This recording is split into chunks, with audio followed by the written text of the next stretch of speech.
because your work here still has to be done. So know they'll watch over you when they can.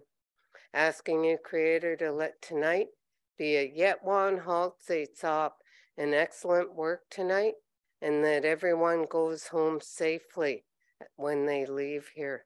Tuma kwitsi snachum, those are my words.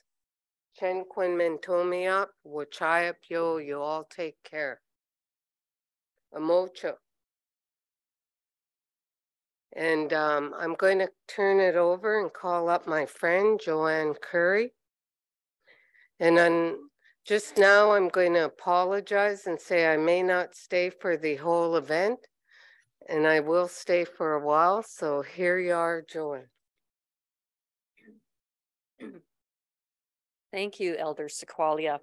I always know it's going to be a good day when I see a deer when I'm commuting to campus, and when Elder Sequoia opens an event, because I know it's going to be opened in such a good way with so many lessons and ideas. As mentioned, my name is Joanne Curry. I'm Vice President External Relations at Simon Fraser University. And on behalf of the university, so pleased to invite all of you in the room and those of you online. I also wanted to do a special mention of Anne Giardini, who's in the audience with us. Anne was our former chancellor, honorary degree recipient at SFU, and so really great to have you here with us tonight. We are privileged to be gathered on the unceded territories of the Coast Salish, the Tsleil-Waututh, Squamish, and Musqueam peoples. And Simon Fraser University, like many of our organizations, are on a journey of reconciliation. And I just want to thank all of the Indigenous faculty, staff, and communities that support us in this work and are so giving of their time. So SFU came out in 2011 with a tagline, engaging Canada's engaged university, I should say, but it was built on decades of activism, of radicalism, of passion of faculty, staff, and students to do better, to support communities. And so I want to just give a bit of a teaser. In January, you're going to start to see what's next for Simon Fraser University, and how will we work with communities to build a better BC, to uphold truth and reconciliation, and to engage in global challenges. So tonight, our dialogue here, it couldn't be a better example of evidence-informed dialogue, of bringing together academia, informed communities and active communities, Indigenous expertise, science, government, and public. And the Center for Dialogue, the Morris J. Center for Dialogue, where you're located, the program and the building is now 20 years old, just celebrating its 20th year a short time ago. You're going to be hearing more tonight about the center's emerging mitigating wildfire program. And I just wanted to point out a couple of really great examples of engaged researchers at SFU. Dr. Marianne Ignace, who works with fire stewardship, language, food security to increase the resilience of communities. Dr. Brendan Murphy, who runs the Watershed Lab, who also researches wildfire, and also Dr. Sophie Wilkinson, forthcoming Fire and Ecosystems Research Lab. So I'm really pleased to be with you tonight. I'm looking forward to learning so much about this incredibly important topic, not only for BC, but globally as well. So thank you.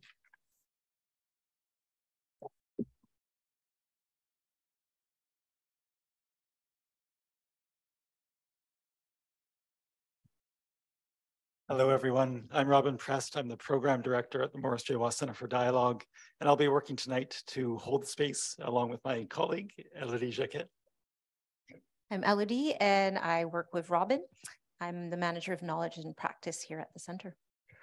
So thank you so much, Joanne and Elder Sequoia. I was especially struck by the words that you said, and I wrote them down. I hope I have this right. Cheng Cheng Shui, the idea of holding each other up. And I think that really speaks to the intentions of today as we look at wildfire and how we face the flames together as a province, and really one of the defining issues of our time. When I look at why we're here and the events that have brought us here, back in 2017, 65,000 people were evacuated across this province. We've had tremendous record-breaking fire years in 2018 and 2021 as well. Over $2 billion has been spent in fire suppression.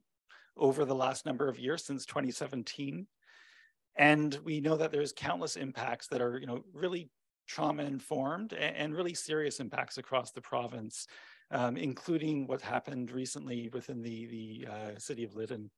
And I do want to recognize that we do have folks who registered online who are from Lytton, as well as many other fire-impacted communities across the province and indeed internationally. And I want to say that we're so pleased to be here with you tonight, and our hearts are held for you.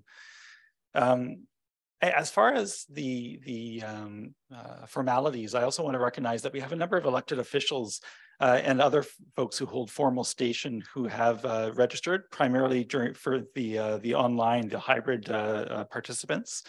So in alphabetical order, I'll read out and acknowledge them. That includes Mayor Joan Atkinson from the District of Mackenzie, Mayor Vicky Brown of Cumberland, Anna Marie Andrade, councillor from Gibsons, Angie Derrickson, councillor at the West Bank First Nation, Francis Johnson, hereditary chief of the Esquitem First Nation, and Aubin McTaggart, councillor from the Skeetchison Indian Band. So want to thank all those for being here with us, virtually or in person. And today we'll be going through a string of different activities. We're so excited for our keynote speakers. And I'll just give a nod right now. We'll introduce them more formally in a moment, but a nod to Joe Gilchrist, who's the Vice President of the Interior Salish Firekeepers, and Paul Hessburg, who's a Senior Research Ecologist with the U.S. Forestry Service. So pleased to have you both here. We'll also hear from Eamon O'Donoghue in a moment from the Ministry of Forests as we get the event started.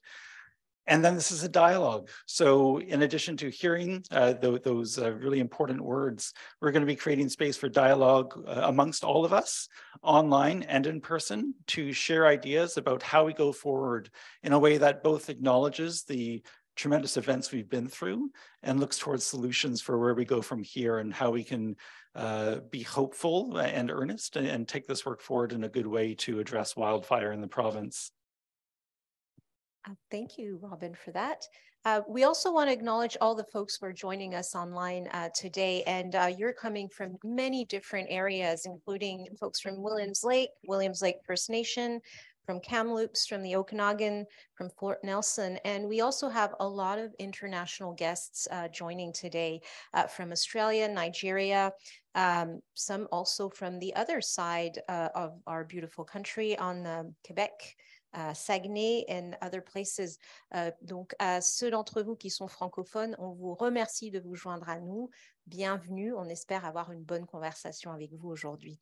So, as we mentioned, this is a fully hybrid event, and this is a bit of an experiment. So we're going to ask for your patience and indulgence today as we try this out. There might be some glitches along the way, so we'll treat this as if we were building this rocket together.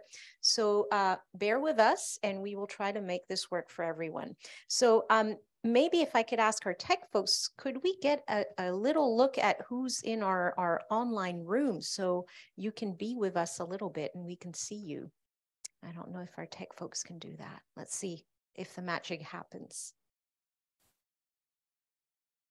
I'll give it a few seconds. Okay, they're all shy. They're all camera shy. All right. So why don't we move on, and then we'll see if we're able to see our folks in a few seconds. Just a couple of housekeeping things. Folks, you will have noticed we have our wonderful ASL interpreters who are standing right next to me. For folks who are online, you should be able to see them on your screen, but if you have any trouble accessing our ASL interpretation online, please message our tech host. We also have closed captioning available for folks online. You will be able to access that if you click the little CC button at the bottom of your screen.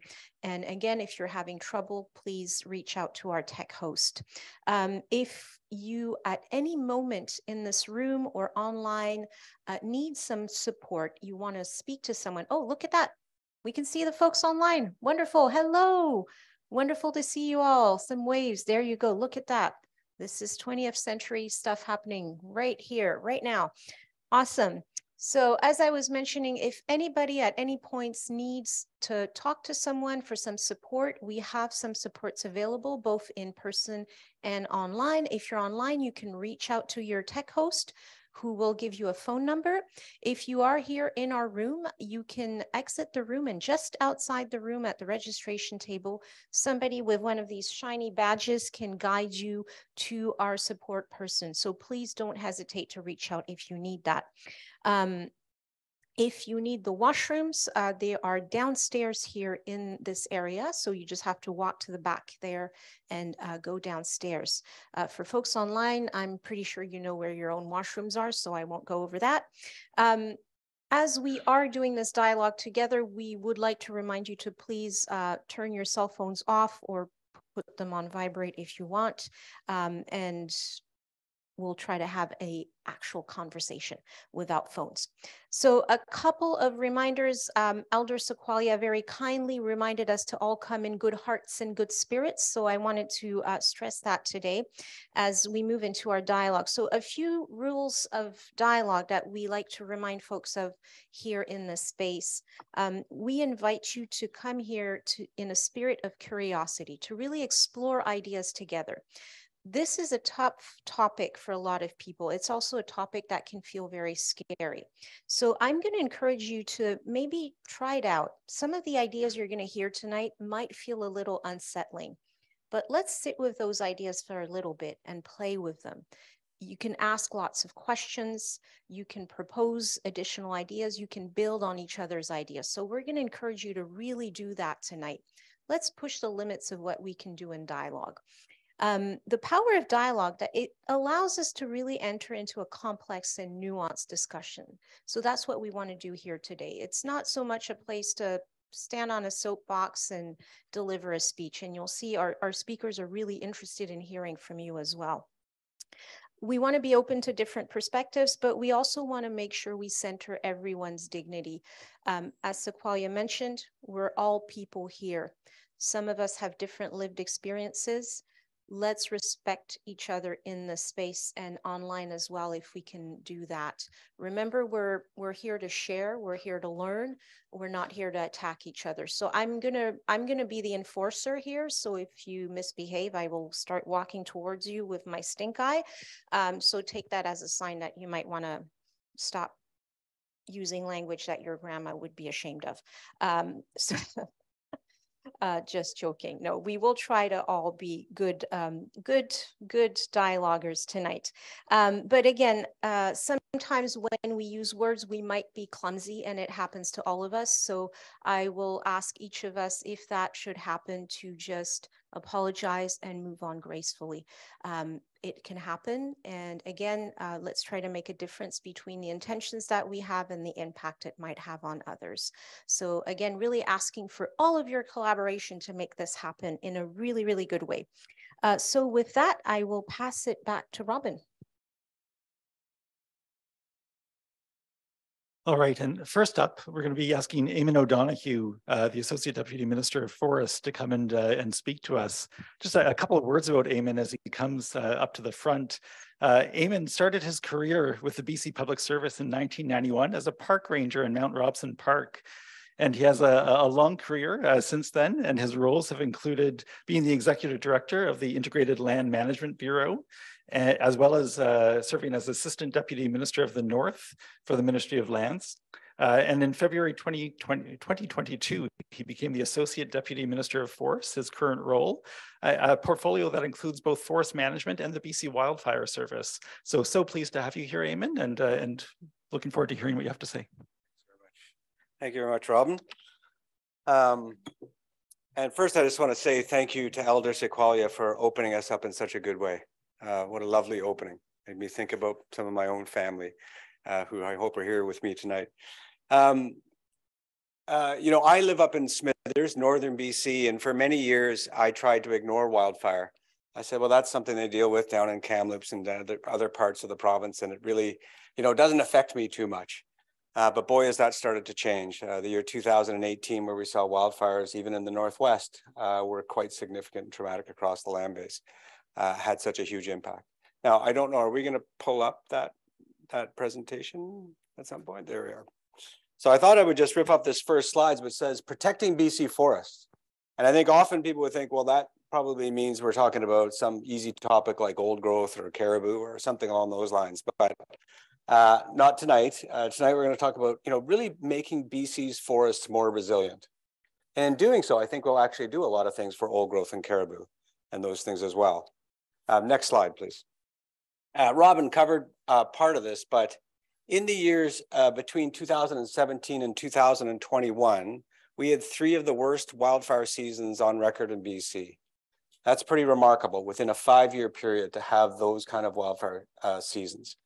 I came from a land use planning background. That's what I did a lot of my career was land use planning. And those land use plans, if anybody knows about them, local tables, you would spend years together debating and arguing and negotiating about how all the land use measures that you'd have in the land base.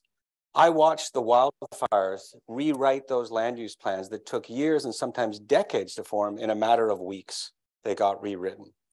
And what I mean by that is some of the things that people put their hearts and souls into and saying, here's how we're going to manage those values in the land base. They got erased. Some of those are values that I had spent a lot of time myself working on, old growth and caribou, signing orders to put them into protection measures. And they burned and disappeared. And that was a real wake-up call for me. We've now also, in the last couple of years, really taken on a whole part of work that we never did in the ministry before. And that's our rehabilitation and recovery efforts. We now have staff, permanent staff on just around those topics and are spending millions and millions and millions of dollars every year recovering from the wildfires that have really devastated the province over the last 5 years. And we're trying to do that so that we can avoid major slides, major incursions of invasive species, trying to restore wildlife habitat, and also trying to rebuild some economies. But a lot of that feels like a pound of cure. You know that old expression? It feels like a pound of cure instead of the ounce of prevention. So I hope tonight in this dialogue that we can really start talking about what is that ounce of prevention? Where is that focus that we can really focus on? The next slide, please. Oh, do I do this? Is that what you're saying, Robin? Okay, I can do this, apparently. I have the power. Okay, so there it is up there. So one thing I just want to talk about climate change, and this just really stood out for me, a stat that came across me a little while ago. We track all the carbon emissions in BC and we report on them every year. And I chose the year of 2018, and you can see all the human-induced carbon emissions accounted for 68 metric tons of emissions in 2018. And wildfire accounted for 200 metric tons of emissions in that year. If we could just reduce those catastrophic wildfire emissions, even by 1/3, it would almost equate to the total human emissions. So it's a really critical focus that we need to have is, even from a climate perspective, trying to have a different management regime on the land base that can reduce our risk of wildfire and reduce these catastrophic wildfires have so many benefits across so many values. It works.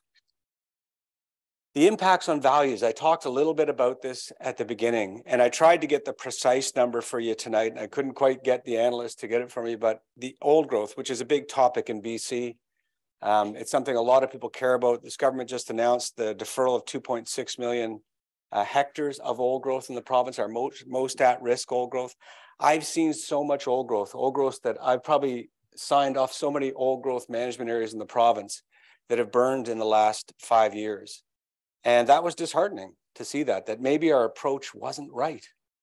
Maybe the approach we've taken in land management isn't actually trying to protect the values that are really important to us, like old growth, like public safety. Think of the devastation that's occurred to many communities in this province over the last 5 years, the many people that have been displaced or had their homes burned or destroyed through wildfire. Timber supply. Many of the economies in rural BC and these small towns rely on a timber supply as a source of revenue, income, jobs that support their communities have also been severely impacted, as well as caribou habitat, biodiversity, and really community stability. All of this to say, many of the values that we hold near and dear to our hearts are at risk. So what do we need to do? We need to do something different. We need to build resilient forest land bases out there. And there's a number of things we can do. And we are starting to do. But I'm really encouraged about this conversation tonight to really lean into these topics, because some of them are controversial. Some of them are a bit unsettling. They're unsettling for me, who spent most of my career, as I said, drawing lines on a map and said, this is a really important area. We need to protect this. And to see those disappear is really disheartening. So we need to do things differently. We need to enhance utilization. And when I say enhance utilization, it's a very bureaucratic word. Sorry, I'm a public servant. I got to use those words sometimes. But really, out in our forest land base, oftentimes when forest harvesting takes place, there's a lot of slash and debris left behind. And sometimes that, they burn it in slash piles, which isn't a great use. It also contributes to carbon. We need to improve the utilization of that fiber so we can remove more of that basically fuel loading that's on the land base from around our communities. Turn that into a product, hopefully, that is useful and gets sequestered so it doesn't contribute to carbon, but also significantly reduces our fire risk. Also, the Forest Enhancement Society, if you haven't heard of it, is a society that the province contributes to, and every year they have numerous projects all around the province. And they're really about reducing fire risk, reducing that fuel loading around communities in BC that normally wouldn't have the economics for forest harvesting to go in there and try to reduce that fuel loading. So the Forest Enhancement Society has been doing a great job. Finally, or thirdly, we have a wildfire risk reduction program in BC, which is, we've increased by significant amounts. I think we added $90 million at the last look I've had at it to that program to make sure that in addition to the Forest Enhancement Society, in addition to the things that industry is doing on the land base and the policy and regulation changes we're making, is that we're also putting money out there to make sure that communities can apply for these funds to try to really, again, further reduce the wildfire risk around their communities. And if you think of Logan Lake in 2021, for those who know that example, there was a raging rank 6 fire headed towards Logan Lake. And a lot of us were very, very concerned about that community. There was a lot of reasons why that fire did not burn through that community that evening. I don't want to point at one particular thing. There was a lot of reasons why it didn't. But certainly the fact that they had spent 20 years reducing the wildfire risk around their community had a lot to do with being able to control that fire around it. We have tripled prescribed and cultural burning over the last 3 years. We need to triple that every year from now on. It's an art that we lost in BC, and we've got to get back on the land base. Prescribed and cultural burning happens in a way where we can control it. It happens at a time when we can control it. The venting can be appropriate. We can make sure the risk is low, but we need actually more fire on the land base to make sure we don't get the catastrophic fires that we've had. The First Nations in this province knew that, and they had a lot of prescribed and cultural fire on the land base long before we were here, and we need to really build that up again, and we're taking steps to change our legislation to enable that. The final 2 points is we really need to move from what I've heard others say, and I think Paul has said it in the past, a static to a dynamic approach to management. And this is really fundamentally rethinking the way we do forestry in BC. As I said, we've often used these static or spatial kind of tools. There's an important old growth area. Let's put some lines around that and not do anything in there. There's important caribou habitat or grizzly habitat. Let's protect that. Again, I've seen us lose too many of those places in the last couple of years to realize that wasn't working well. And again, I spent 25 years believing that that was the most important thing we did. And I found out it isn't. We have a new tool, a new piece of legislation that passed about the Forest and Range Practices Act and around forest landscape planning. Again, I know it's more bureaucratic public speak, but it is a great new tool that will be in partnership with First Nations across this province and engage all stakeholders to talk about how we can manage the land base differently. And I fundamentally think this is a great avenue and tool to help us put in place different practices on the land base, to really try things fundamentally differently. And we have a couple of pilots right now, one around Quesnel and one around Burns Lake, who are actively looking at this question on how we manage differently to try to reduce the risk. So I'm super happy to be here tonight and to see this conversation getting kicked off. I think it's an absolutely vital one in BC. And I'm super happy to hear the couple of speakers that we've got tonight and enjoy the conversations as they take place. So thank you, everyone, and look forward to the discussion.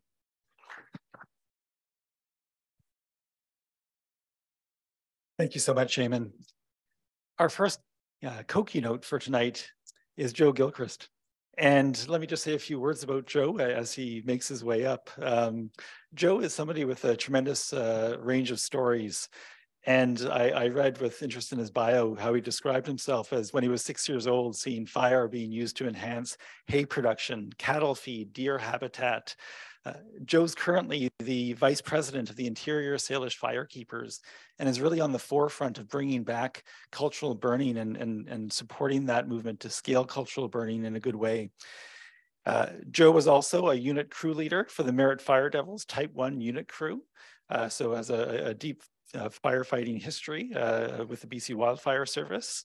And I think it's really important to acknowledge coming into this conversation that the work that Joe's doing is so necessary because cultural burning for so many years was made illegal by our government. And now we're building out of that from a place of moral precarity as far as how we got here. And I also recognizing that suppression of cultural burning has led to dangerous situations for many First Nations around the province. And really conscious, Joe, we had the pleasure of visiting you in Skeetchison, and really appreciated you hosting us there and your generosity in showing us and teaching us. And it broke my heart just to hear how close that community, how close Skeetchison has come to being severely harmed by fire, multiple times in the last few years. And so deep respect, and so glad you could join us here tonight.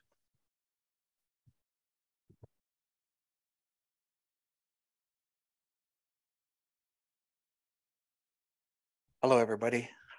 Just like to also say hello to my friends and family that are online and listening right now. I want to thank everybody for being here. Yeah, my name is Joe Gilchrist from the Skeetchison Indian Band. I was born in Kelowna, and I grew up in Skeetchison, Ashcroft, and Merritt.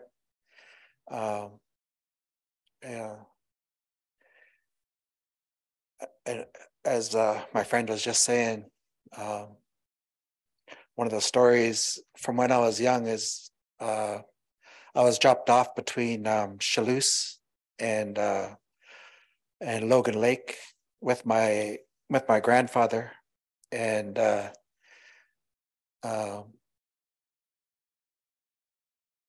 for hunting. And as we were walking down, my grandfather was about 88, so he walked really slow, and I was only about 6 years old, so we made a good pair. And as we were walking, he was talking about the cultural burning and how the land isn't natural anymore, and how there's no food for the deer, and there's too many wood ticks and all that kind of stuff. And then he waited for a time about 10 or 11 o'clock, and then he started to just light little fires as we were going, and he was telling me it's going to improve the habitat for the deer that we're looking for. And and by not only just clearing the area for more grass to grow, but there'll be less wood ticks, there'll be less areas for predators to hide, and there'll be more areas for them to have their babies safely, and the grass will grow tall for them to have the babies have places to hide. And so as we were walking out, he was telling me these stories, and as we were getting close back to the village, I looked back and I saw the smoke that we created, and it was big, and there was yellow aircraft flying around and dropping water on the fire. And I could remember my grandfather saying, "Oh, I wish they would just leave it alone. There's nothing back there to be harmed, and it's just doing good." So as I grew up around Chalouse, where my cousins lived, we would go there to visit, and they would burn the fields to improve the hay production for the cattle and for their own use of hay for the winter. So it enhances that growth. And just running back and forth getting water as a little kid was my job, to help them control the fire. And we didn't have pumps and hoses and things back then, so we used some gunny sacks, and we would wet the gunny sacks in the pail, and then we'd hit the grass, and it would put the fire out, and that's how we controlled the fire. And just knowing that there is such a thing as good fire, as I was growing up, and that fire was a tool to be used. When I was 15 years old, I started firefighting. My stepdad was a carpenter, and in the early 80s, it was a hard time for carpenters and to get jobs and things like that. So I just turned 15, and he said, "Yeah, just go and get on the bus, and you can start firefighting." So they made me a lunch, and they put me on the bus, and that's how I started firefighting. And it was only like $4.80 an hour back then as an emergency firefighter. And I got attracted to the lifestyle, I guess, and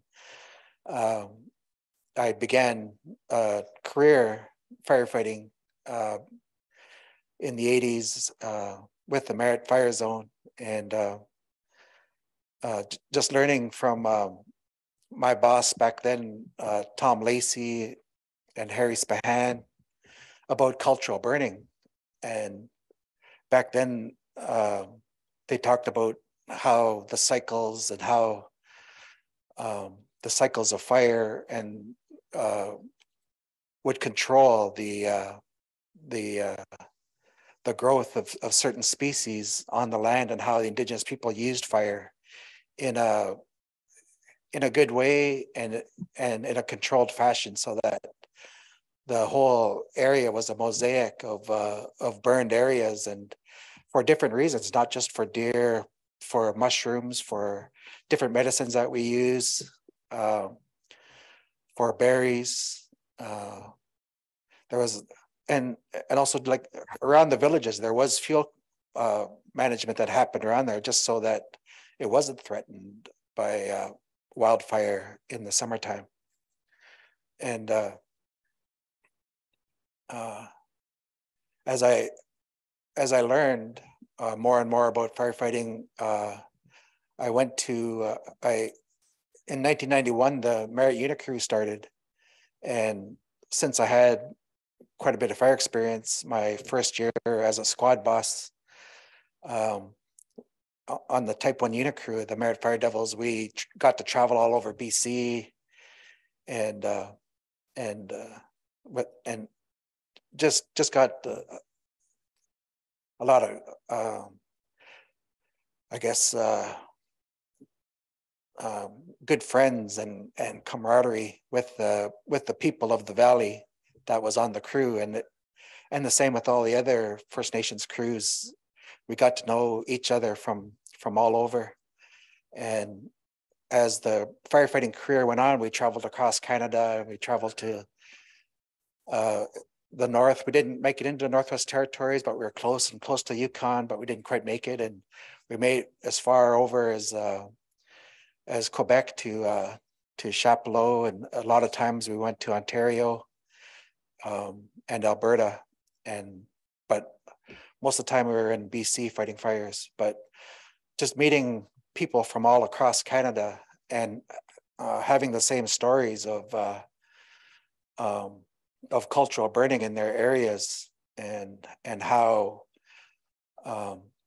the land is no longer natural because of fire suppression, and that the land needs fire to produce food properly, and for us, not only us, but for the animals that we also use as Indigenous people. but that fire use was made illegal, around 1910.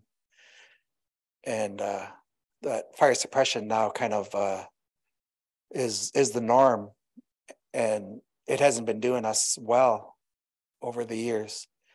The fuel buildup, the age of the tree stands, even the grassland is being encroached by sage. Like there was sage on the land, but not as much as there is now. There was ponderosa pine and fir, but for the most part, it was grassland.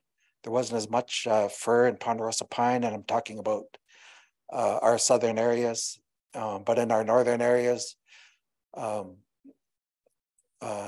areas were burned and maintained.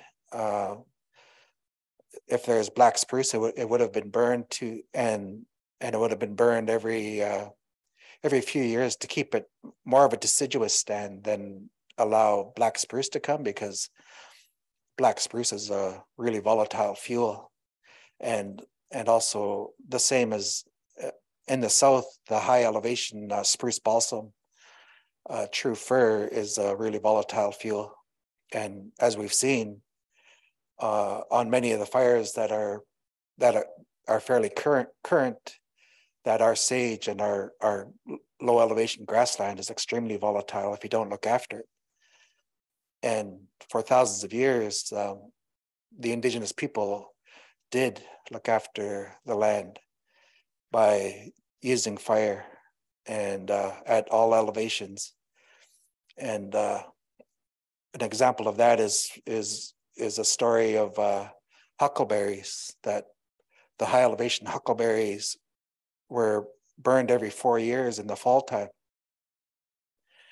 And that breaks the cycle, because the burn cycle,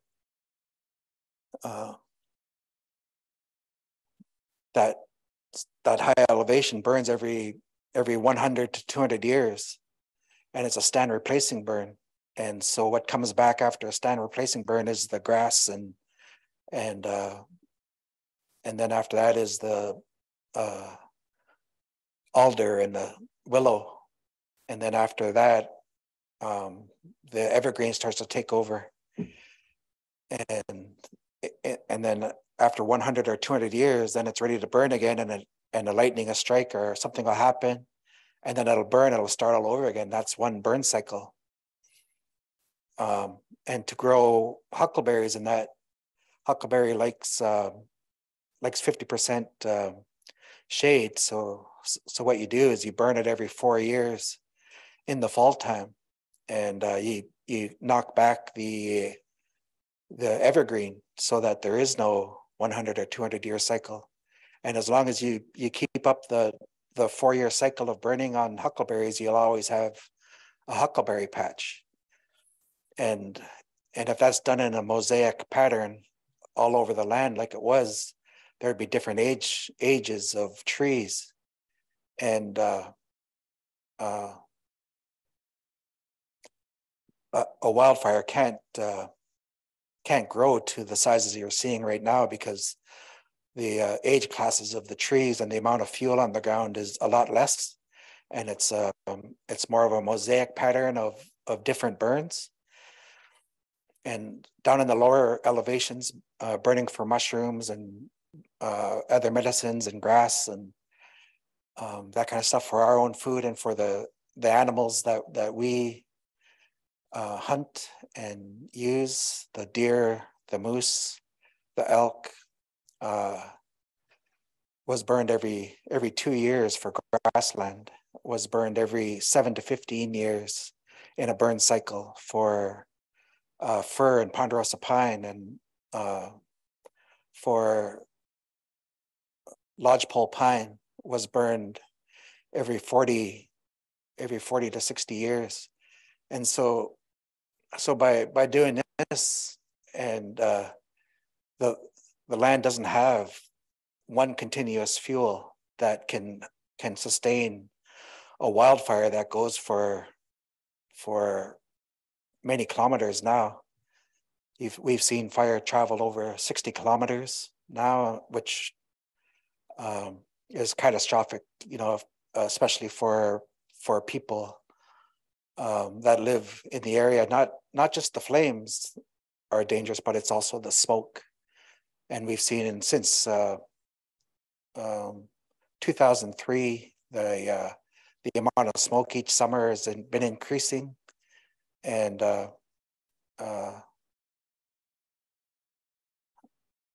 just the last few years, especially 2017, 2018, the smoke was really bad. You could hardly go out of your house to enjoy the summer. And when I was young, I could remember that the summer seemed like it would never end, and that we could play outside and we can do what we wanted.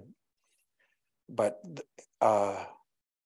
since 2017, those bad years, it's hard to just go outside and to travel because of the smoke, and that needs to change. And so the way to change is to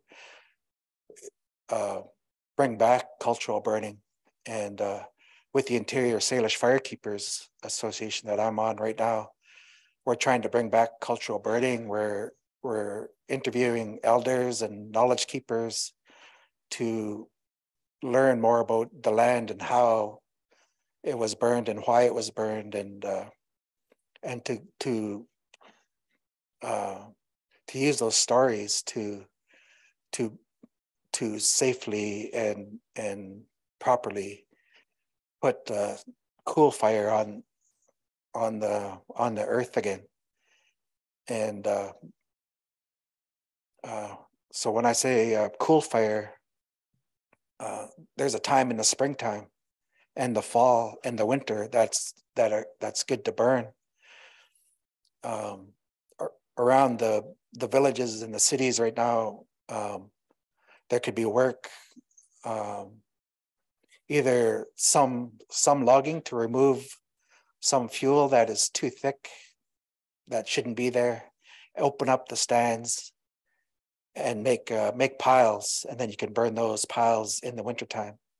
You can also work spring, summer, and fall tree spacing and pruning the trees, and also piling those and burning those in the fall and winter. You can burn in the springtime, just after the snow melts and it warms up, and you can feel that the grass is beginning to get crunchy, and you can start burning. And those are cool fires because it won't get hot enough to kill the bigger trees. If you wait a little bit longer in the winter or the springtime, you can kill the smaller trees, which would be targeted, because you don't want the forest to be so dense that it is right now. And sage also needs to be knocked back by a fire, which is a fall burn. If you burn it in the summertime, it's likely too hot of a fire, and it's better to do it at a more controlled manner. In the fall time, after you get the first rain, and then you get another warming time, and then you get a good window to burn, then you can light the sage on fire, and bring back grassland and kill the sage. And I think in some of the worst areas of BC where it's more of a sage stand than a grassland where it used to be, the sage could be knocked back 90% and have more grassland. And the reason I say that is because it's better for the deer and the animals for more grassland, and it's better for us to walk through it's not so many wood ticks and all that kind of stuff. And oh,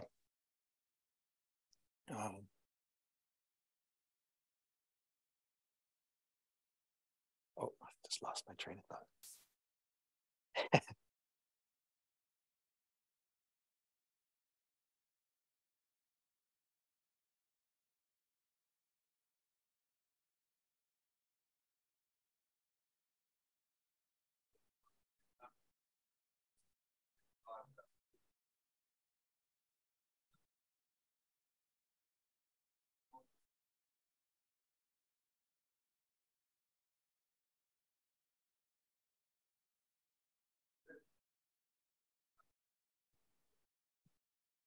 So the sage and ponderosa pine and fir, they're competing for the land. They're encroaching on the grassland. And if you look at pictures from the earliest pictures of the interior of BC, you see that mostly it was grassland, and it was more open. And now what we're seeing, like right from the cities, right from Kelowna, right from Merritt, that the forest has come right down into the cities, and it wasn't like that. It was more of an open grassland, and actually more grassland than anything, and in a controlled manner, that it was burned every 2 years, that there was no chance of wildfires threatening these areas. Back then were First Nations, our Indigenous villages, and now they're major cities where a lot of people live. But it's not just the cities. There's corridors, there's highway corridors, there's power lines, railroad tracks, all kinds of infrastructure, cell phone towers, and all that kind of stuff. Now you can't just light a fire now and just leave it and hope that it's going to go out at the right time. Now it has to be done in a more of a controlled manner, and a safer and better way, which would mean some type of collaboration between First Nations and wildfire people that have the time to do the burning. And it's been 5 years now since the Interior Salish Firekeepers have started, and we're about to do a burn. We have one right now where we've logged just to the south of Chalouse, and they're burning it right now. It was spaced and pruned, and now they're burning the piles right now. In the past, with the Merritt Fire Devils Unit crew, and I remember the Kamloops Resmen, which was formerly, now it's the Merritt or the Kamloops Bighorns. We worked at Logan Lake many years ago, and we did the fuel management work around there under the direction of the mayor at the time. I think her name was Ella Brown, and our boss was Tom Lacey and Bob Beck from Kamloops. And the people of Logan Lake were really welcoming, and they would actually bring us food and drinks as we were working. They're really welcoming for us to do the work, and they could see that what we were doing was good, opening up the forest and burning in the wintertime. And they continued the work after we left, and that definitely did help them I think it was the 2021 burn, which also threatened where I'm from in Skeetcheston. But my family in Merritt was, the whole area was just surrounded by fire. In Merritt, I remember that we had no escape route. All the highways were blocked by fire, and so we were stuck in Merritt, and just lucky that the end of the summer came and it stopped. If that would have happened probably about 4 weeks earlier, we would have been in trouble. And seeing our first 50-degree temperatures, lasting for, I think it was 3 days, and what a big problem that made, because of the fuels dried out so much, and through that rest of the summer it was just chaotic with fire. And if you think in the future that it could be 6 days of 50 degrees or 8 days of 50 degrees or 10 days, it could just start increasing those 50-degree temperatures. And then the atmospheric river that happened, could cause a lot of chaos, because after a wildfire, you get landslides, you get torrents of debris that just come down in chutes and block roadways and cause just rocks to roll down dangerously. So all these things need to be controlled more, so that the fires don't burn so hot, and that, you know, our lives would be a lot safer. Thank you.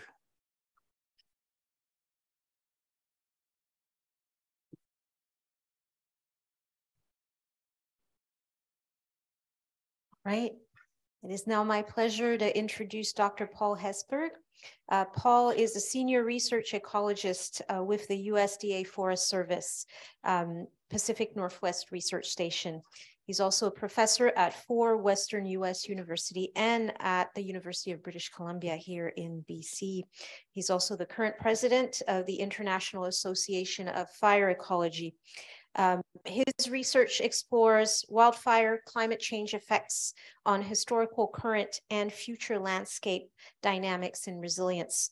Paul holds a PhD from Oregon State University, but most importantly, I think what's interesting about Paul is, for those of you who haven't yet seen his TED Talk, is that Paul is one of those very rare scientists who doesn't want to stay in the academic ivory tower. He is very, very deeply committed to connecting with communities to help folks really think about what types of solutions we need for these problems.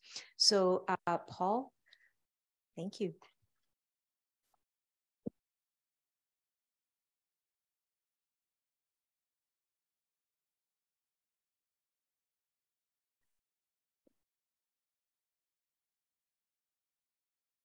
Thanks, Elodie. It's a real privilege to be here.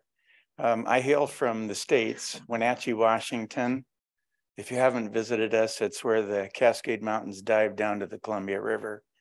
We have shrub steppe, and we have all the same forest types. We might argue they're just as pretty. It's a privilege to be here, and Joe, it's great to be able to anchor my talk to yours, because it's a fantastic setup.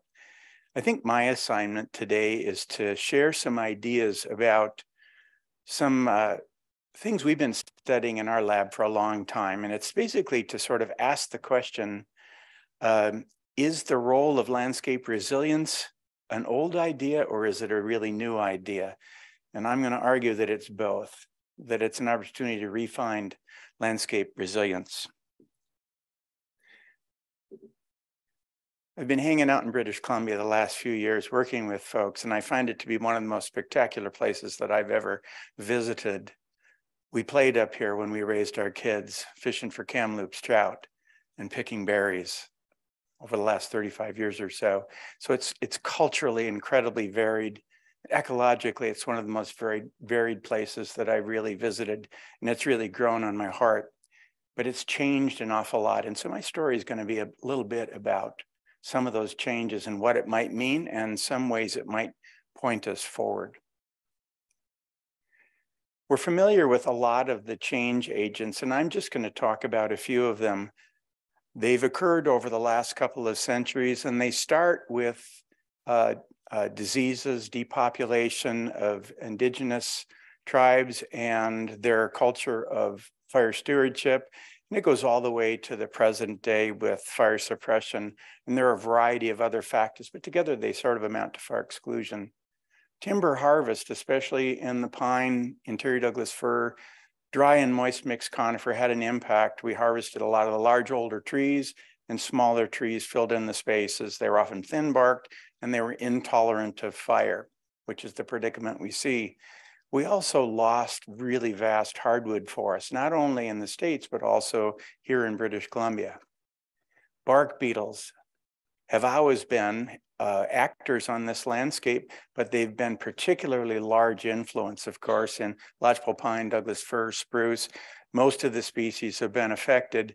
There was a lot of post-fire or post-beetle salvage that went on, and limited prescribed burning after the fact, because there was quite a rush, and the outbreaks continue today.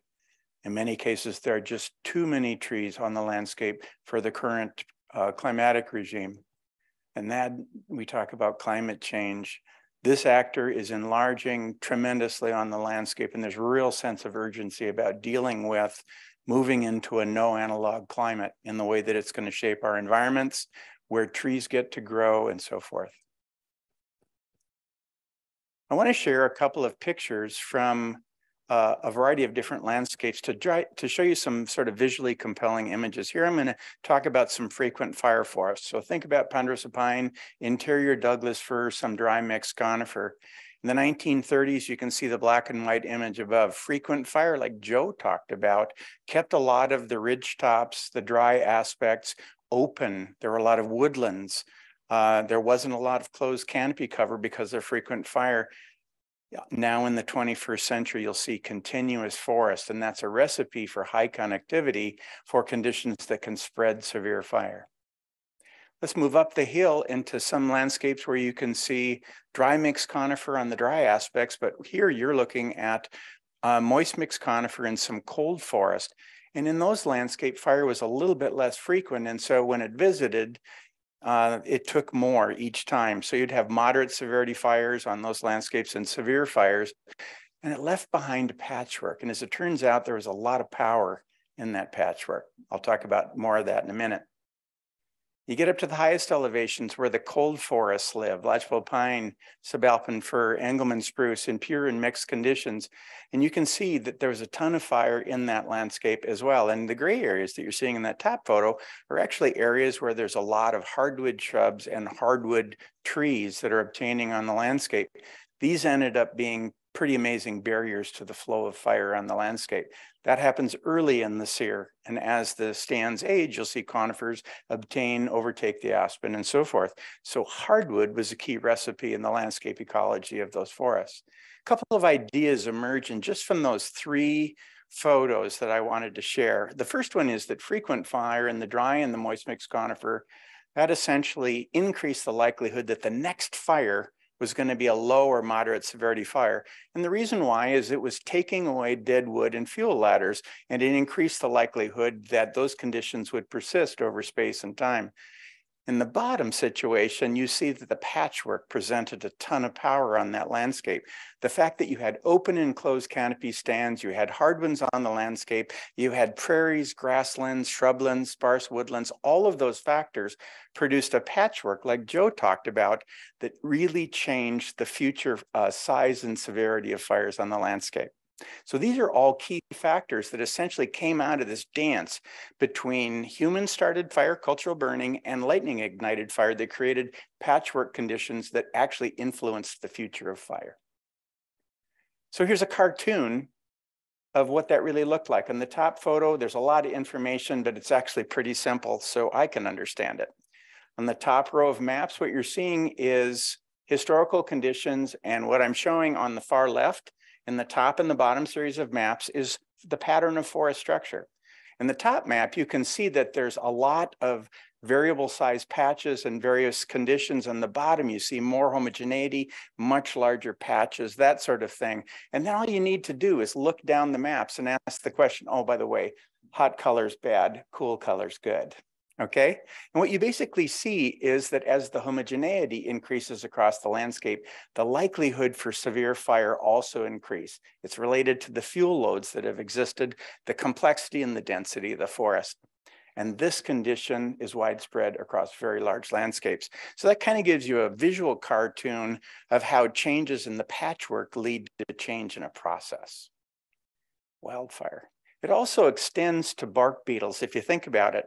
Bark beetles, those are natural change agents on the landscape. Take a look at the map there. This is a native bark beetle, but it's in a non-native role.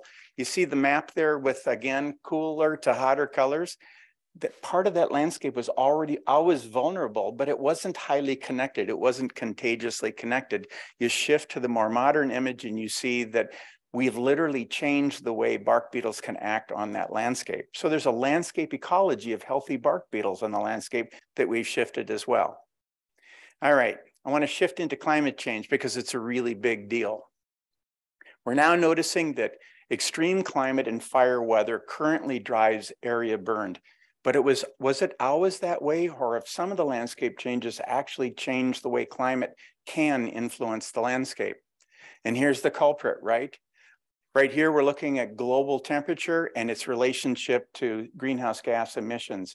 And as those emissions have gone up since the late 1800s to the modern day, you actually see the curve strongly correlated with those emissions. What does that mean for British Columbia? This is data out of British Columbia research that basically shows you from the current condition to the 2080s, this is the change in mean temperature that we will experience from downscaled climate data that's particular to this particular area. What does that mean? It means the map of environment is going to change rapidly. Where tree species can make a living is going to change, and how fires affect forest types, that's going to change significantly.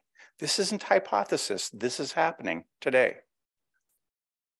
What does that mean for us? To me, this is a very sobering image.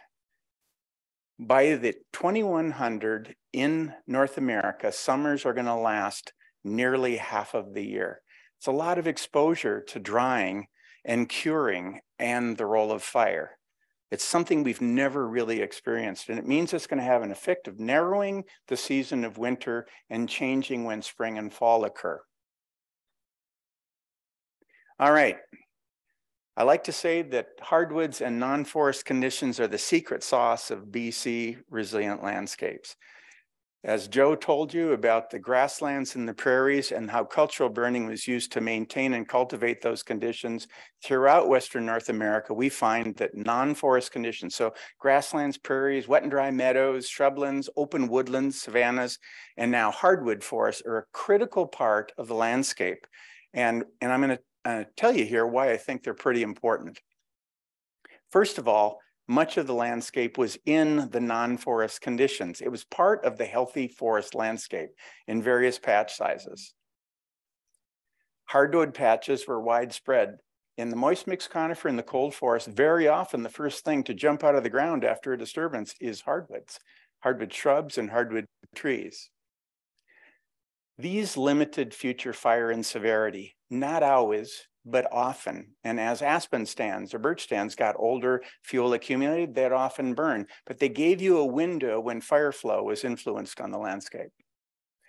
You see, there's a tug of war between factors, environmental factors that are growing forest and factors that want to take forest away. It's a physics problem if you think about it. And this tug of war is ongoing. It's always been around. And under climate change, this process will quicken, which is to say you will expect more non-forest and more open canopy conditions than you found in the historical condition. So non-forests and hardwood forests are an emergent property of patterns working well with disturbance processes. They matter and they belong on the landscape.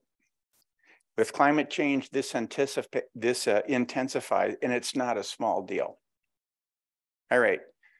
The good deal is we have tools and we can actually aid these transitions. We don't have to take it how it comes. We can actually do work to help it along. I want to close with a small handful of principles that have sort of merged out of getting about 40 different North American laboratories together to basically say, what do we find and refind in different provinces throughout Western North America? The first one is that landscape resilience is a layered idea. It's not just one kind of thing, it exists at several levels. At the broadest level, the patterns of broad grasslands and shrublands and forest conditions, there's sort of a crude broad patchwork on the landscape. That's that lower right photo. And as you beam in on the landscape, and here I'm just going to beam in for a moment on forest, what you see is the patchwork of forest itself is even varied. We call them forest successional or developmental conditions. The age, the size, the species structure of the forest is varied. And if you beam into patches of forest, what you find out, there's even layering there too. We call that fine scale layering. So essentially tree, clump, and gap patterns influence the way processes act even at a patch scale. So if we want to reacquire resilience, that paying attention to this layering is going to matter. Topography provides a natural template for restoring fire-adapted vegetation and habitat patterns. And it's not the same role. It changes geographically. But time and again, we find this this stationary element of the landscape is critical to sort of repatterning characteristic conditions across that landscape. The map on the right there is a map that shows ridge and valley topographies, north aspects, south aspects. And what we find out is what trees and which species can make a living on different terrains really matters, and how disturbances affect those patches is really important. So we actually have a clue to how to retailor conditions back to the landscape. Fire and climate interactions, they drive the system. And if we want to restore a desirable active fire regime, which is going to be my punchline, inviting fire back into the landscape, then we have to promote patterns that actually invite those kinds of fire regimes back to the landscape.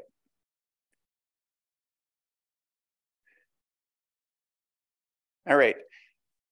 Forest patch sizes, as it turns out, are statistically the same as topographic patch sizes. And even when we fuzz that statistically, we keep refining that. And the patch sizes of the terrain vary from different province to province. So patch sizes of terrain are unique in geographic areas. And so we find, even though the math isn't the same from place to place, we find the same influence on these patch sizes. And actually rebuilding patch sizes of different conditions is critical to rebuilding the patchwork. Compare that with the current patchworks that we have, right, on the landscape. They don't acknowledge terrain. They're not highly diverse in terms of open and closed canopy and so forth. All right, principle number 5 is that widely distributed large trees and old forests are part of the GUI center of a resilient landscape. They're really important for a variety of reasons. They persist under wildfire influence and climate change influence. They're a great way to store genetic material, which is going to be a huge priority on the landscape as we see species shifting around. They're also critical to many habitats. Sometimes it's just a handful of large trees. Other times it's old forest, but they're critical habitat features. So to reacquire this fine to mesoscale resilience, let's protect what we have and consider making more of them. This one is actually a repeat. It basically is looking at how forest patches are actually little mini landscapes within larger landscapes. And I just want to draw your attention to the conditions. In the green, you're seeing clumps of trees of various sizes. Forests in the dry pine, interior Douglas fir, dry mixed conifer, and moist mixed conifer didn't seed in evenly as they were disturbed. They developed a clumpy, gappy texture. And this was a great bed hedge in terms of how it influenced fire behavior at a patch scale. Serious fire cannot obtain if, in fact, these kinds of patterns exist at a patch scale, and they vary patch to patch. All right. Finally, land allocation patterns disrupt functional landscapes and the role of the topography on the landscape.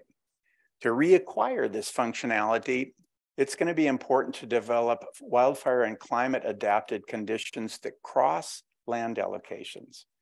In some cases, cross land ownership. So getting together and developing plans that are ecologically based is going to be really important.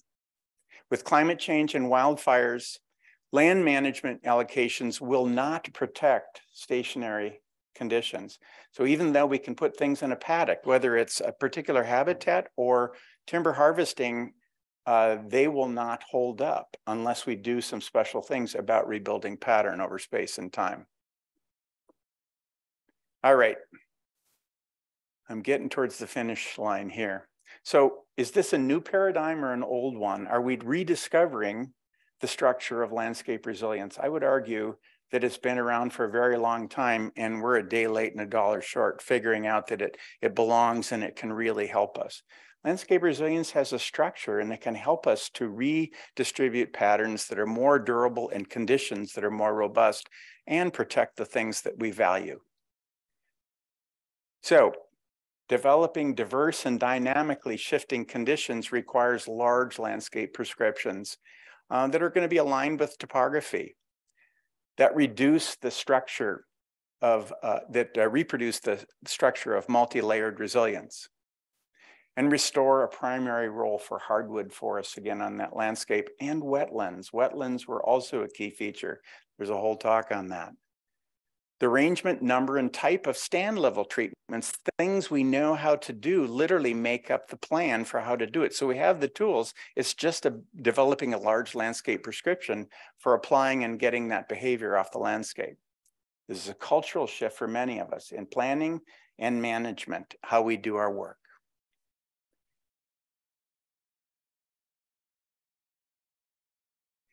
I think I'm missing a point that just disappeared. It apparently was not relevant to this conversation.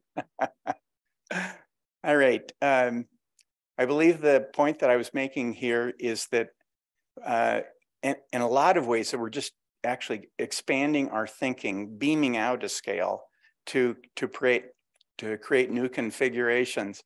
When we do treatments like thinning treatments or prescribed burning treats or coupled treatments, one of the things we need to do, and we're failing at this in the United States in some places, is that if we don't deal with the fuels after the thinning, we actually have the opportunity to make conditions worse. And so where thinning is required, if you can't lead with prescribed burning only, then those treatments need to be coupled.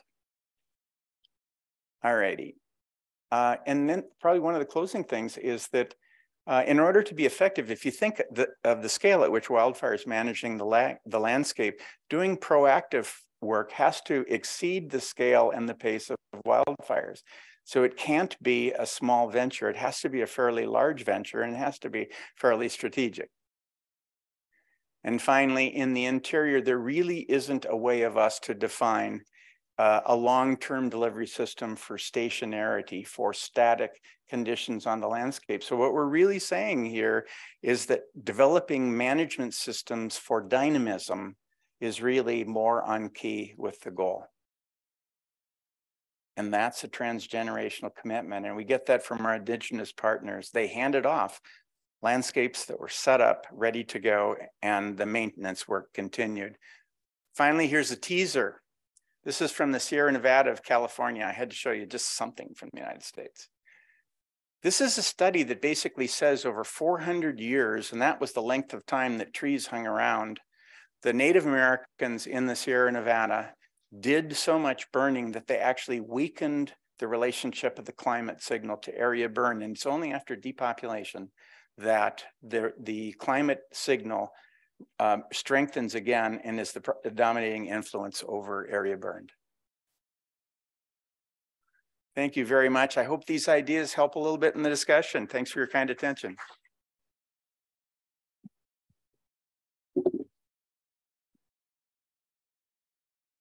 Thank you so much. And what a feast of ideas, Joe, Paul, and Eamon before you. Just so much to think about and so much to provoke conversation amongst us all.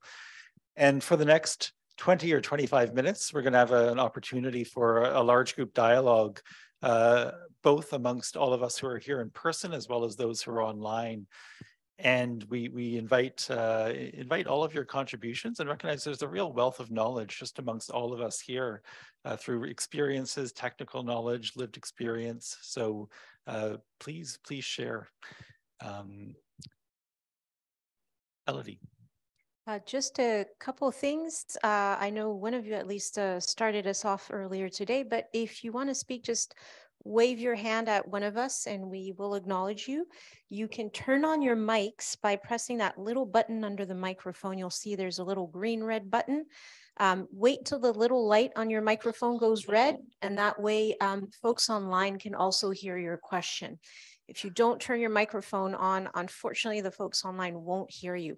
And it also helps folks who have hearing issues to hear you better. So really encourage you to use your mics. Just as a process, we won't be keeping a long list of people like a speaking list. We're going to encourage you to build on each other's points. So we'll go one person after the other, and we'll bring some of the folks online onto screen as well to talk with us. So for folks online, the easiest way to get our attention is raise your hand up to the chat captain, and they will let us know that you want to speak. And we will bring you on screen and acknowledge you. So again, if you can turn your cameras on at that time and have your name, it will greatly help. Thank you. And I think our chat captains have asked that if you could type to them in the chat as a means of indicating your interest, just a few words about what you'd like to say, then they can help to slot you in at the right appropriate moment with us. So with that, Elodie and I will be taking some turns posing different dialogue questions to the group. And the first one that we wanted to ask is, what would it look like to live with wildfire in our homes in BC over the coming generations? So what does it actually look like to live with wildfire? Who would like to kick that off? And again, online, please chat to our chat captains who will help to bring you up. What does it look like to live with wildfire in BC over the coming generations?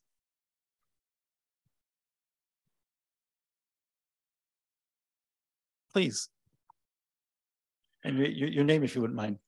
Dave Moyer, and I am a local urbanite.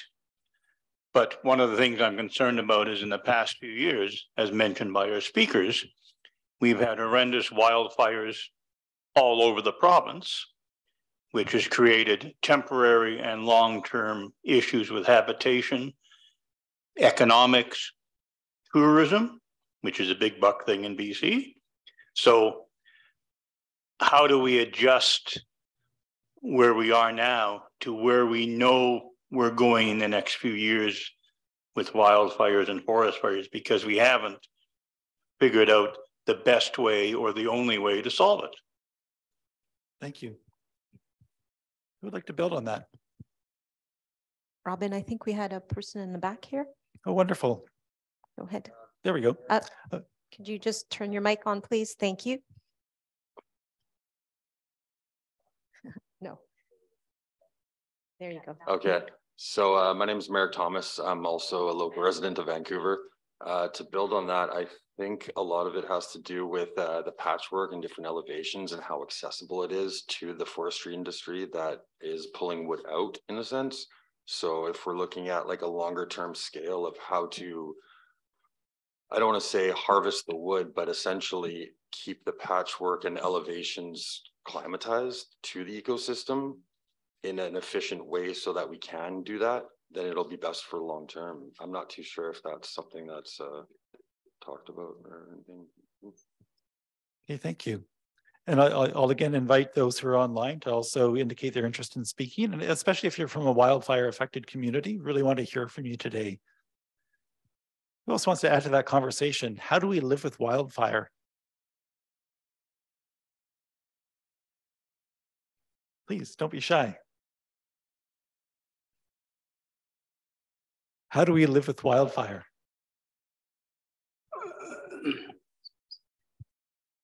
Please.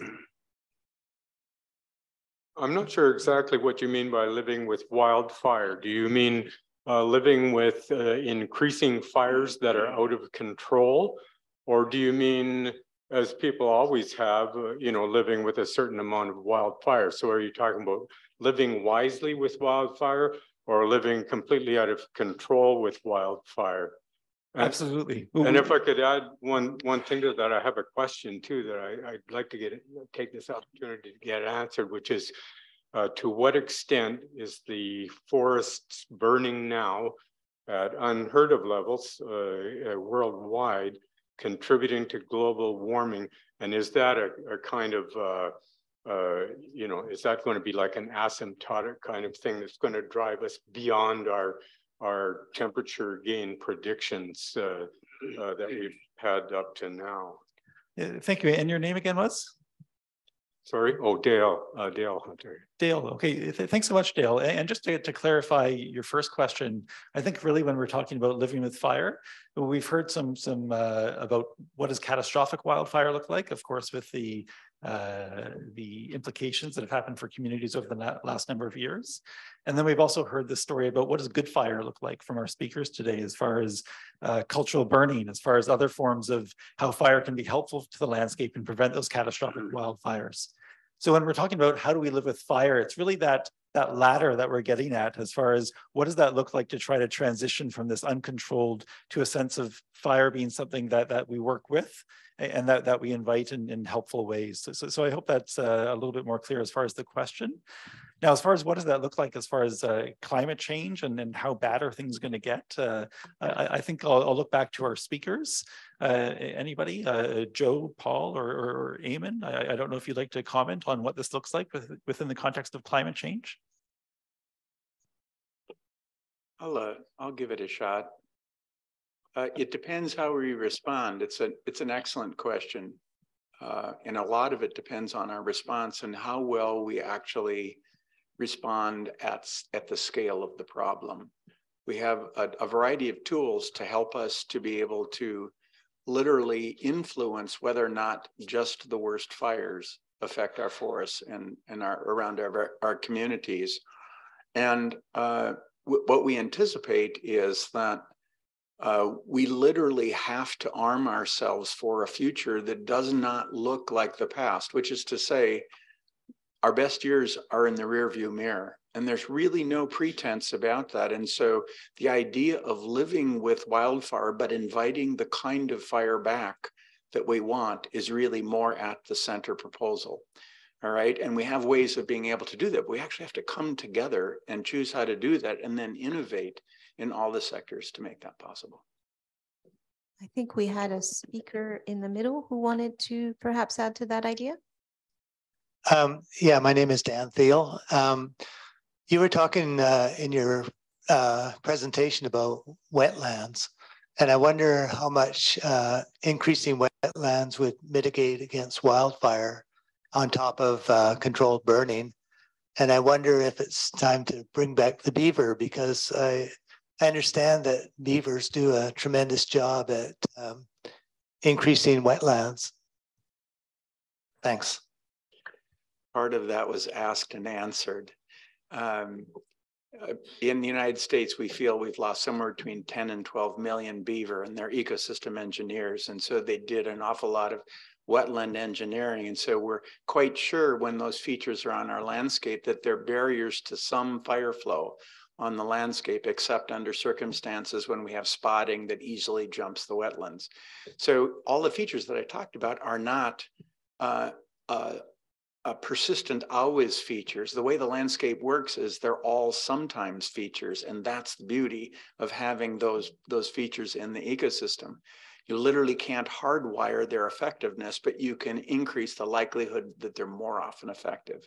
So in the case of bringing back beavers and the associated wetlands, there's a lot of issues to solve with doing that, but they're marvelous ecosystem engineers.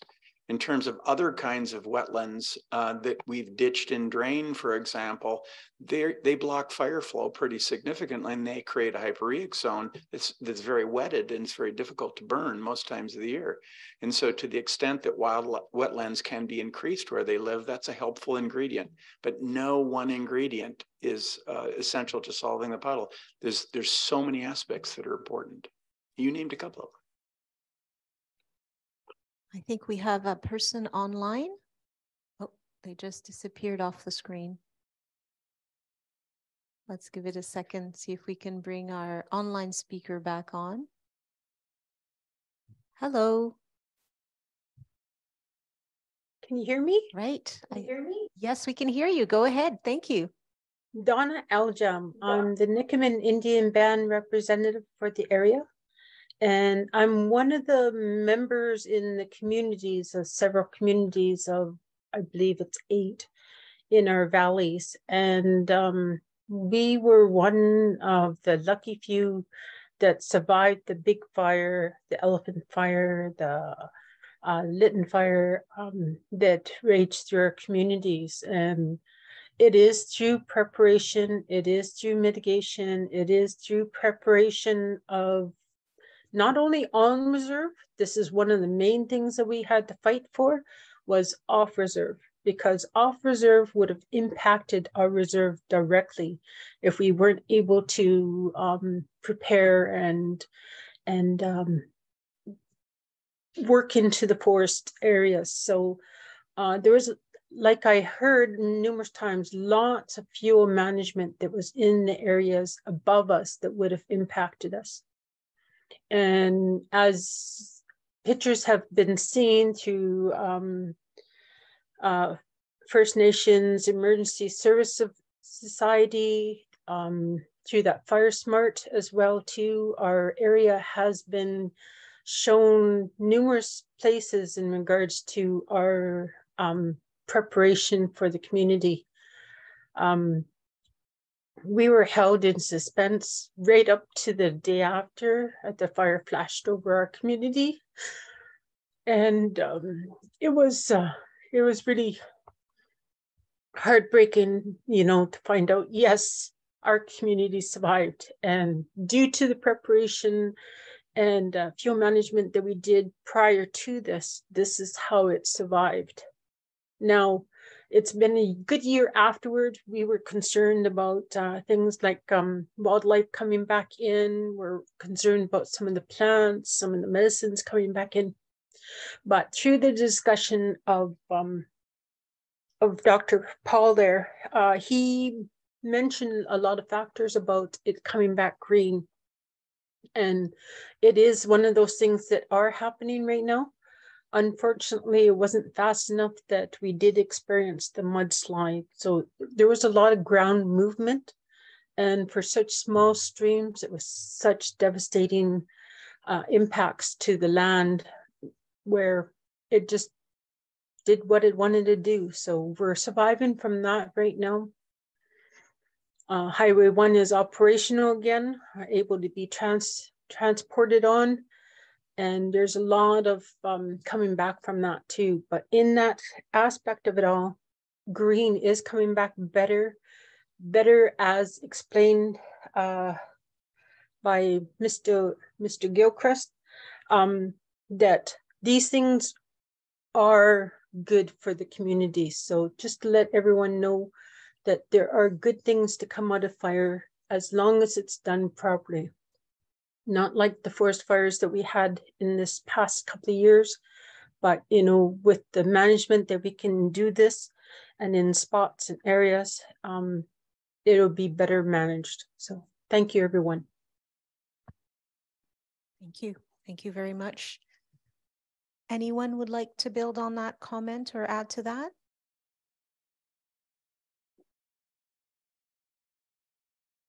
Right. I see we're all processing all this information. Oh, we have one person here. Go ahead. Am I on? Yes. Hi, my name is Tara. And I was just wondering, as the elder said on Zoom, would we have a way, if we wanted to live with a good fire, would there be opportunities for jobs to be created in and off reserve, and you know, just have a workers corps perhaps of fire management youth, if that's the way we could live with a, you know, with a good fire. Thanks. Joe or Eamon? Yeah, I can take that. For sure, there is, and there already is. That's already happening. Many First Nations communities have guardians and are starting to play a much bigger role, both in wildfire risk mitigation, but also post-wildfire rehabilitation in a way that, again, we hope mitigates that in the future. So there's a lot of rehab required in the province, vast amounts in vast areas. So we know in the north, I've known of a couple of examples where, you know, there's hundreds of millions of dollars going into that and hiring many of the youth in some of these communities to participate in it.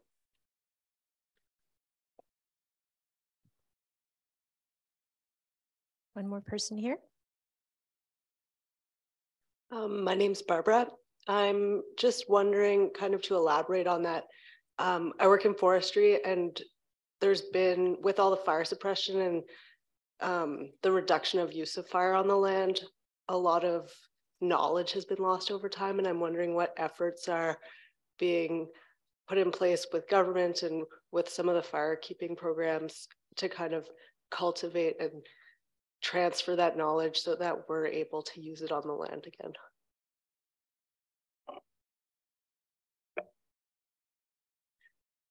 Yeah, there is some work that we are doing with the Interior Salish Firekeepers Association. and it's definitely needs to be increased all across the province. But not only that knowledge gathering of how things used to be and what medicines were used and what was burned for what animals at what time. All of that information needs to be captured, and we're doing that right now through interviews. And in the Merritt, Kamloops, Okanagan, Lillooet, Lytton, that Interior Salish area right now. But I think that it needs to be more widespread so that it's all over. And the people that we draw our expertise from is from the Type 1 unicrews, like the Merritt Fire Devils and the Kamloops crews. When I started firefighting in 1991, there was 17 Indigenous unicrews that were 100% native unicrews. And right now, they're not anymore. I think Merritt has maybe 4 on the crew that are Indigenous. And in Kamloops, my good friend is on there, and he's been there since it started, I think in '92. And he's the last Indigenous person on that crew, and the money is allocated for Indigenous people to have those jobs. And but with policy and regulations, Indigenous people are regulated more to Type 2 and Type 3 crews, and there's no reason why that Indigenous people can't be on Type 1 crews and bring it back the way that it was. And then as firekeepers, we can continue to draw on that knowledge for years to come. But that kind of a change needs to happen. Joe, I want to thank you for seeding that, because that idea of how do we build on all the assets we have across the province, and recognizing that Indigenous peoples have so much to bring, both as with traditional fire, cultural burning, and then as part of fire crews. That really is an important piece of the platform into our closing questions. And I see that we have somebody online, Garnet, I believe, and we'll go to you in just a second, but maybe I'll seed for everybody else as we wait to transition. If we could hear a few comments as we end the dialogue around what does it take to take all of those assets that we have to bear within British Columbia, all of the different resources, all the knowledge, and what would it take to turn that into a response that was proportionate to the size and the magnitude of the problem that we're facing? Just recognizing how big this problem is and what does it look like to mobilize that scale in order to address that. So I'll plant that seed for people to think about. And Garnet, I believe, please, I would love to hear your thoughts on that or whatever you were hoping to say. Yeah, great. Thank you for that. And I'm just pondering that question, how do we live with fire? And I think one of the things that we all face as practitioners in this discipline is, the public acceptance of smoke during our wildfire risk reduction activities. And I'd be really curious to hear from either Paul or Joe or both on sort of what are some of their strategies for, communicating that good fire message, and then, bringing a community up to speed with what good smoke would be, or good fire with smoke.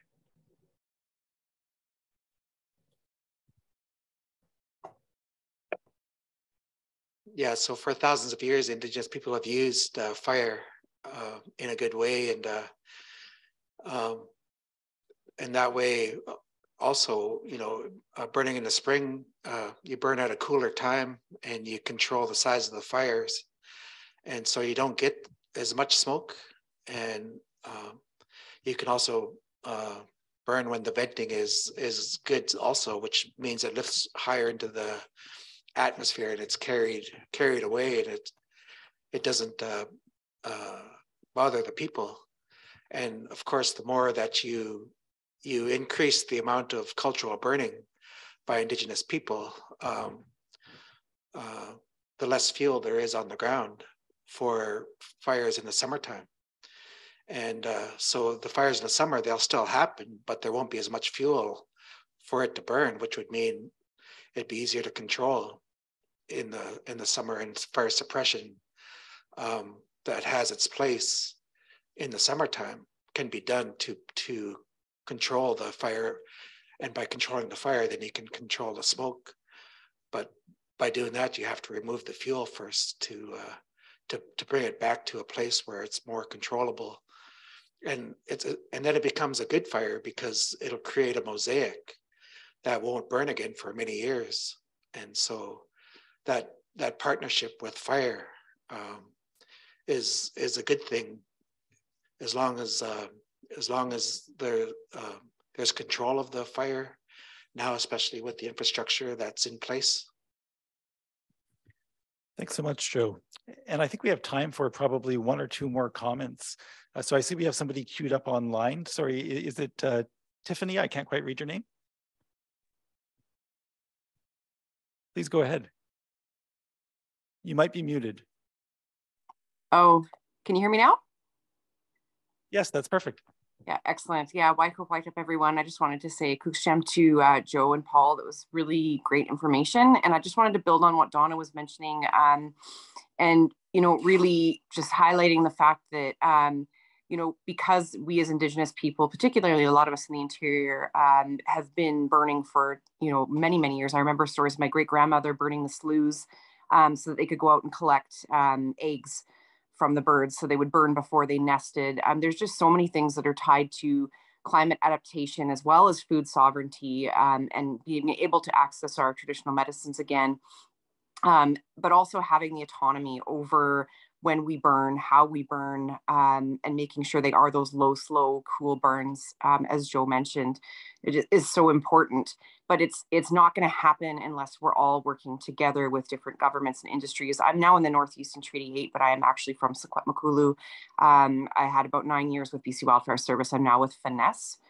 So I'm hoping that the education behind you know, reintroducing cultural burning to our guardianship programs and back into community, we can get these Indigenous fire crews back out on the landscape and just, again, having that autonomy and sovereignty over how and when we can burn with partnerships like BCWS and the different governments.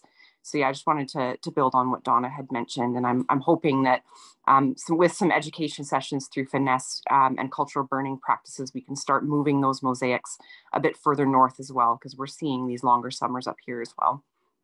Kushab. Thank you so much for that call to action. And I think we'll have time for perhaps one more speaker, one more comment. I don't know if anybody has a burning thing they'd like to say. Poor choice of words. Yes, please. Oh, there should be a button. Yes, try that. There you go. Okay, perfect.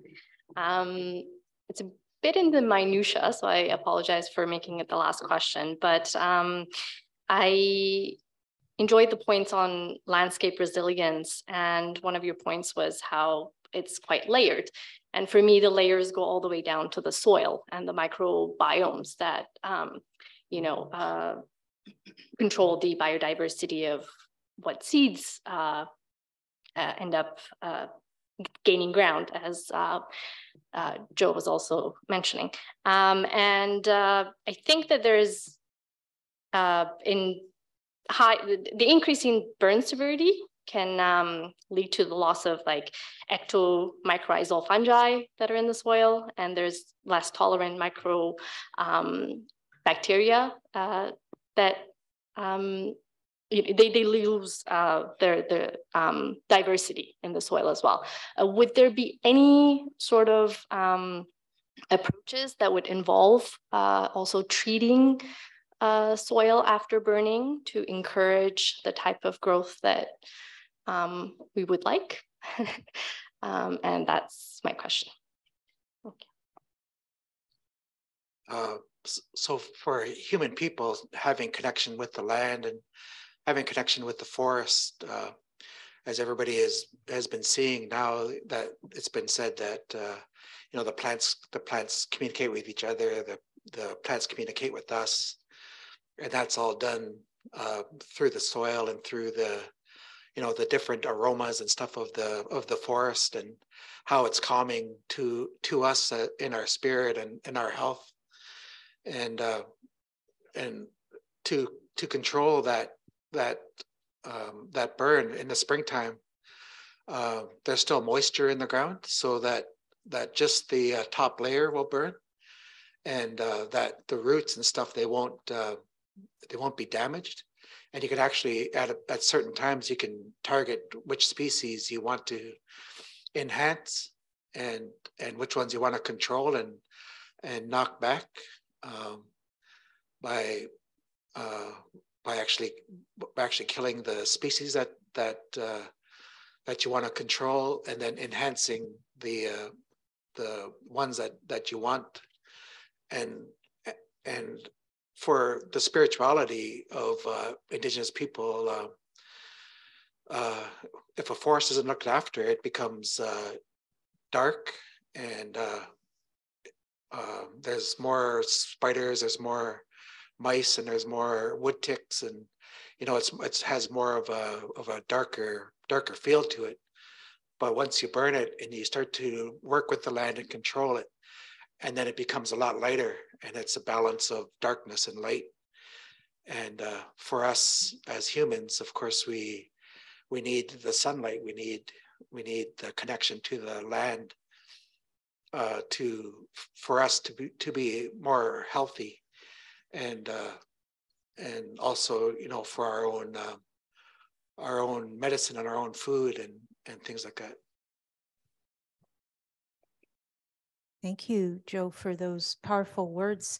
I want to invite you and Paul to provide any other reflections you want us to take away with us as we go forward in this brave new world where we have to live with a different kind of fire. So maybe we could start with Paul and come back to you, Joe. Paul? Thanks for being here, and thanks for your great questions. Would that we had more time. While it seems somewhat frightening to think about living with wildfire, inviting an active fire regime back to the landscape and doing it the right way and at scale is really a first cause. And I would encourage us to embrace it. Break it down in a couple of steps. First, figure out what we want to do, what the goals are, and second, in a separate operation, figure out how we're going to do it. But it seems visualizing the goals and what it touches is extremely important. In the States, we're grappling with this as well because we see no other outcome but living with fire and living with smoke. On the smoke side, prescribed burning and wildfires are so incredibly different, as Joe has discussed, and as the great question was asked earlier, the soil ecosystem is taking a hit right now. The reason why prescribed burning and culture burning is so incredibly effective is that it reduces the smoke because we're burning up the kindling and we don't get the smoldering combustion from the big logs and the duff and litter that just burns for weeks and months. So we can solve a lot of problems in connection to your question. If we put the right fire back on the landscape, the soil ecosystem persists in better ways and the incredible damage doesn't continue. And we also can solve the smoke emissions problem. You don't have to manage the big wood and burn it up if in fact you deprive it of the kindling that it takes to start it on fire.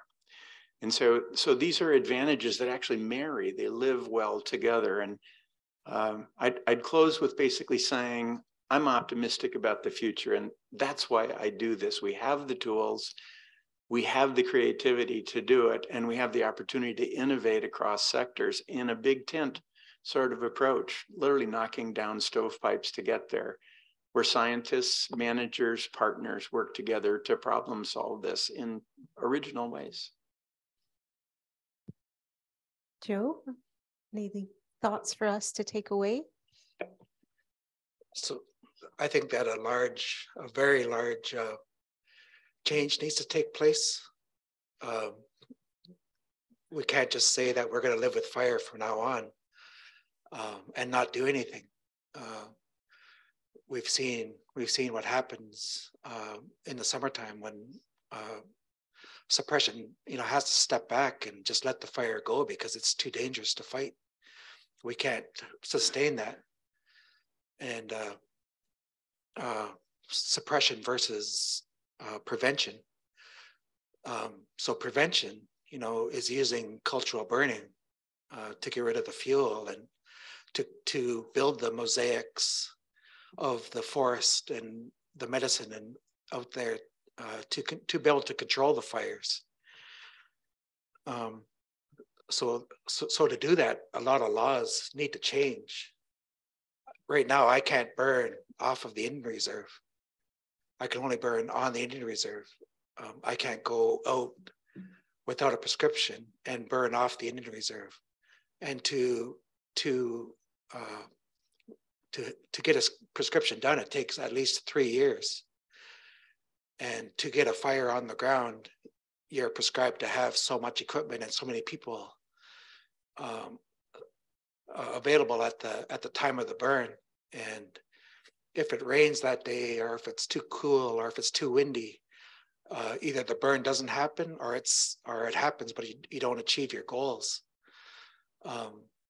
With cultural burning, you're connected to the land, and you know the land, and you know which areas can be burned and can be controlled in the areas that need to be burned, and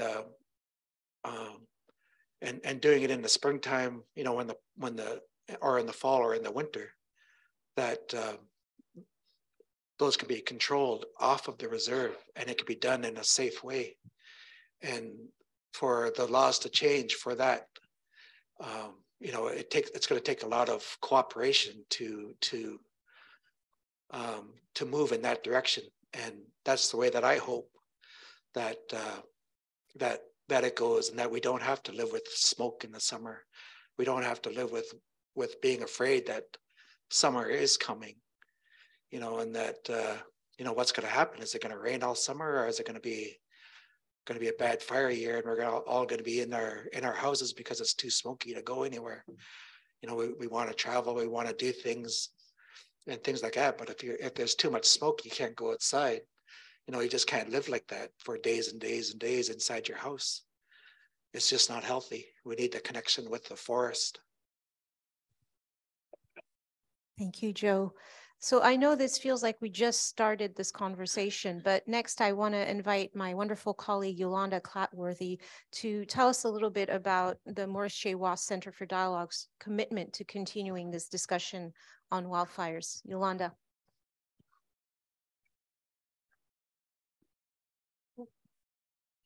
Hi, everyone. I'll try to be very quick because I think I'm what stands between us and snacks after this. So yeah, just wanted to say thank you so much, everyone, for joining us this evening. I'm super humbled and grateful for all of the expertise, the lived experiences, and the diverse perspectives that have been shared here today. I wanted to start by sharing a quote I've previously come across in the context of complex challenges by someone named Ricardo Morales, who's an artist and an organizer. He says that there's things in life we don't always get to do right, but we do get to do them. There are challenges out there with no easy answers, and these are challenges that nevertheless need addressing. Over the last few days, as we've been engaged in these conversations with Joe and Paul especially, it strikes me that wildfire might be one of those things. There are no easy paths forward when it comes to wildfire. And I think that the conversations today have shown that communities everywhere are faced with hard choices for how to manage for multiple values and diverse interests. Decision makers and governments also face tough trade-offs, working with fixed resources and within the architecture of foundations laid for wildfires of the present. Together, we need to figure out somehow how to build up our mitigation efforts to match the scope and scale of the catastrophic wildfires of our future. Yet this evening, we've also had highlighted the tremendous work that folks are already doing. We've heard that we already have so many of the tools and approaches that we need. We have wide-ranging solutions across multiple scales, approaches that foster solution seeking, uphold Indigenous stewardship and good fire, and move forward with a commitment to mutual respect, listening, learning, and relationship building. This is where I see and so fervently believe in the role of dialogue. And this is where I want to introduce to you our programming intentions. In dialogue, we have a tool to bring together rights holders and stakeholders with diverse interests. Here at the Center for Dialogue, we are in the process of co-developing a mitigating wildfire program to advance solutions that address the root causes of wildfire in BC. We're gathering input from many of the folks doing this work to better understand the priorities of those leading these efforts forward. We want to use dialogue to amplify these efforts, improve shared understanding, and strengthen relationships and opportunities for collaboration. In today's increasingly polarized world, dialogue opens up the space for us to say we all have a stake in building out more wildfire resiliency, and we all deserve a voice at the table shaping that future. The Center for Dialogue is honored to be a part of this work going forward. Thank you all.